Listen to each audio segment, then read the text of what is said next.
Good morning mga idol. Welcome to Kuya Pip. Maraming po salamat mga idol. Ito po si Idol, nabuhay na naman po.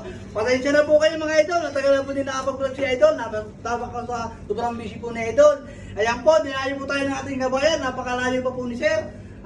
Taga Rizal kayo mo po po. Talagang sinadyahan ko yung bakery. Sir, maraming po salamat sa pagdayo po niyo rito sa aming bakery. Ano po ba binuntahan niyo rito sa aming bakery? Talaga po dinayo niyo po ako yung bakery. Ano po masasabi niyo, sir? Ay, mga tinapay.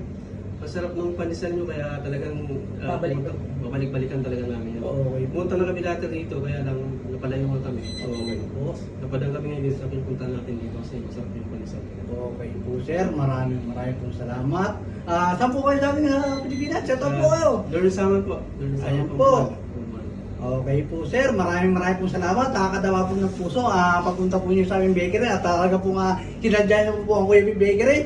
Kaya mga idol, ano po hinantay niyo?